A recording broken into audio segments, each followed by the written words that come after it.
Gestire il dolore per arrivare a sconfiggerlo. Il dottor Pierluigi Manchiaro, veneziano di nascita e fra i pochi medici italiani ad aver ottenuto il FIP, l'accreditamento internazionale per la terapia interventistica del dolore. 3 anni negli Stati Uniti e frequenti spole oltreoceano per approfondire nuove metodologie di trattamento antalgico, che da qualche tempo ha iniziato ad applicare anche in un poliambulatorio padovano. Dottore, innanzitutto, a lei quando ci si rivolge, non quando la fase è acuta del dolore?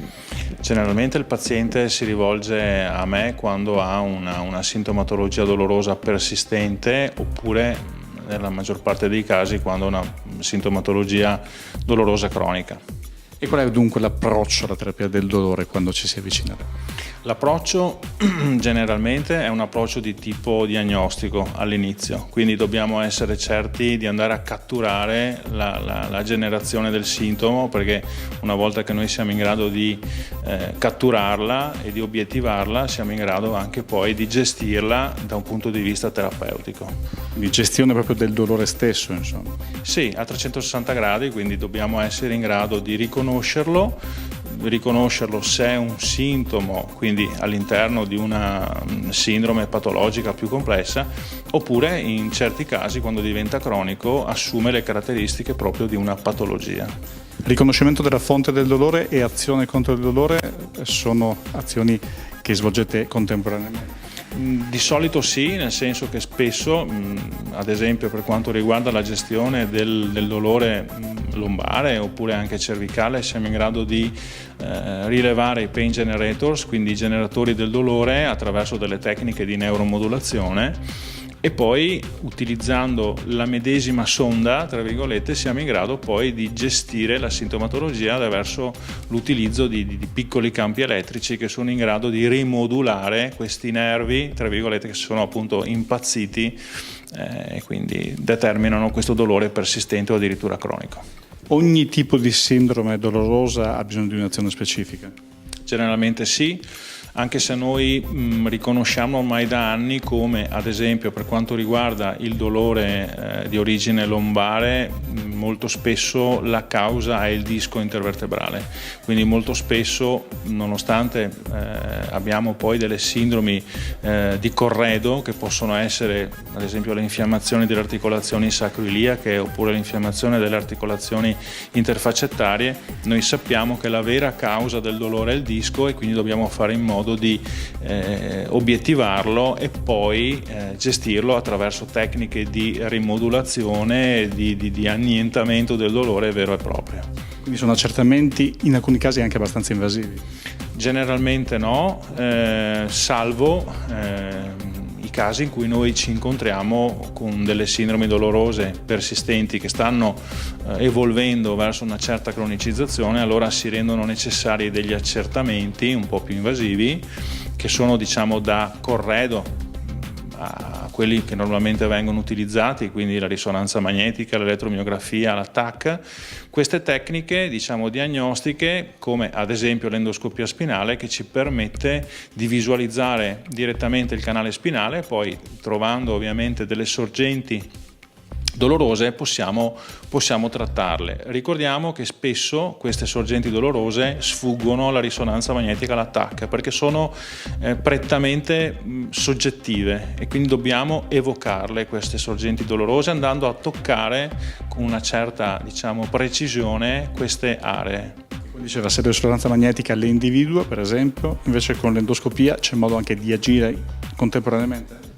Ovviamente la risonanza magnetica ci permette di utilizzare l'endoscopio spinale in tutta sicurezza. La risonanza magnetica pertanto è comunque un esame necessario prima di procedere con tecniche diagnostiche anche più invasive. È logico che l'endoscopia spinale ci permette di visualizzare fettine veramente minime di spazio peridurale e di andare a valutare poi quelle che sono le membrane che avvolgono i nervi, rilevarne poi la generazione del dolore e andare poi a trattare il dolore stesso. Qual è invece l'azione con la neuromodulazione spinale? La neuromodulazione spinale è una tecnica sicuramente diciamo di nicchia, sicuramente, perché deve essere utilizzata dopo un percorso antalgico strutturato, viene utilizzata generalmente quando il dolore è legato o a una patologia neuropatica cronica oppure quando siamo di fronte a un vero e proprio dolore cronico.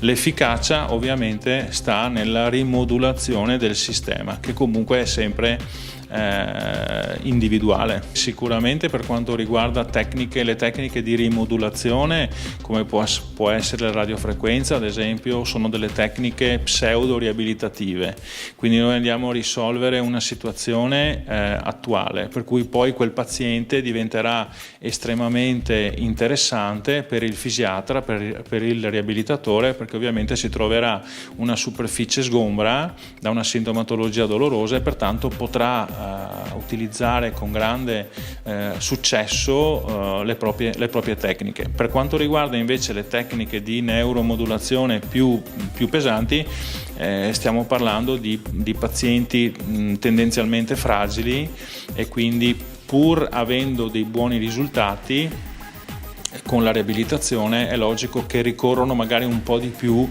ad una rimodulazione invece del sistema vero e proprio che noi andiamo ad impiantare. Molto spesso negli Stati Uniti, anche appunto per l'aggiornamento e non soltanto, poi ce lo spiegherà, ma ci può permettere anche di capire una cosa: se il metodo, l'approccio italiano da questo punto di vista ha anche qualcosa in più e di diverso rispetto al metodo medico puro e semplice, l'aspetto umano. Beh, ovviamente noi dobbiamo, quando trattiamo il dolore, trattiamo prima di tutto la persona. Io mi ricordo il mio vecchio maestro di medicina interna che mi diceva: non esistono le malattie, ma esistono i malati, e di conseguenza io ho imparato questa cosa. Quindi grande rispetto per il paziente.